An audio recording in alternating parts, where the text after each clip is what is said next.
เวลา 14:45 น.ค่ะนายกอนุทินนำคณะเปิดการแข่งขันจักรยานยนต์ชิงแชมป์โลกโมโต GP ประจำปี 2569 ยกระดับประเทศไทยสู่การเป็นฮับมอเตอร์สปอร์ตค่ะพิธีเปิดจัดขึ้นที่สนามบุรีรัมย์อินเตอร์เนชั่นแนลเซอร์กิตอำเภอเมืองจังหวัดบุรีรัมย์ค่ะโดยนายกรัฐมนตรีนะคะนายอนุทินชาญวิรกูลเป็นประธานเปิดการแข่งขันจักรยานยนต์ชิงแชมป์โลกรายการโมโต GP ประจำปี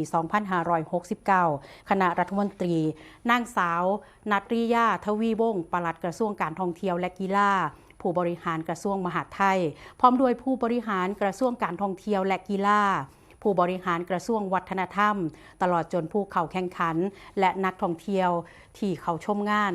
การแข่งขันจากทั่วโลกและนานาประเทศเข้าร่วมเป็นจำนวนมากทั้งนี้นะคะนายกรัฐมนตรีเพิ่นก็ได้โพสต์ผ่าน Facebook ส่วนตัวว่ามาร่วมงานแข่งมอเตอร์ไซค์โมโต GP ครั้งที่ 7 ที่บุรีรัมย์ปีนี้มีผู้สนใจเข้าชมมากเป็นพิเศษคาดว่าจะมีการสร้างมูลค่าทางเศรษฐกิจในช่วงสุดสัปดาห์บ่ต่ำกว่า 5,000 ล้านบาทพร้อมทั้งเป็นการเพิ่มจำนวนนักท่องเที่ยวที่กระจายตัวไปในจังหวัดใกล้เคียงอีกมากมายนำค่ะในส่วนของประเทศไทยก็ถือว่าได้รับเกียรติเป็นเจ้าภาพสนามเปิดฤดูกาลการแข่งขันรถจักรยานยนต์ชิงแชมป์โลกรายการโมโต GP ประจำปี 2569 เป็นสนามแรกณสนามบุรีรัมย์อินเตอร์เนชั่นแนลเซอร์กิตจังหวัดบุรีรัมย์ระหว่างวันที่ 27 กุมภาพันธ์ไปจนฮอด 1 มีนาคม 2569 โดยโมโต GP สนามของประเทศไทยภายใต้ชื่อรายการที่ว่าพิธีกลางปีออฟไทยแลนด์ 2026 โดยประเทศไทยได้เป็นเจ้าภาพจัดการแข่งขัน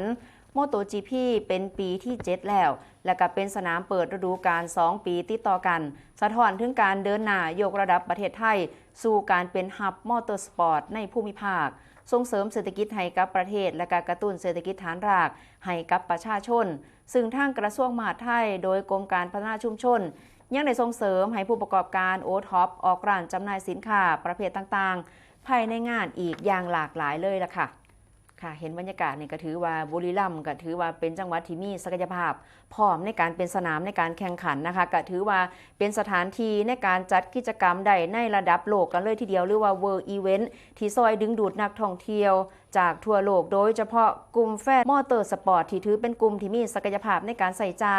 มีการเดินทางเป็นกลุ่มมีอัตราการใส่ใจสูงและก็ยังเป็นการเดินทางท่องเที่ยวต่อเนื่องในพื้นที่อื่นๆของประเทศนะคะซึ่งการจัดการแข่งขันรถจักรยานยนต์ชิงแชมป์โลกในเทื่อนี้ต่อเนื่องมาตั้งแต่ปี 2561 ร่วม 7 ปีสร้างมูลค่าทางด้านเศรษฐกิจระหว่างปี 2561 หอดปี 2568 มูลค่าทางด้านเศรษฐกิจร่วมประมาณ 24,000 ล้านบาทผู้ชมร่วมอยู่ที่ 1.2 ล้านคนทั้งยังเป็นการประชาสัมพันธ์ผ่านการถ่ายทอดสดไปยังผู้ชม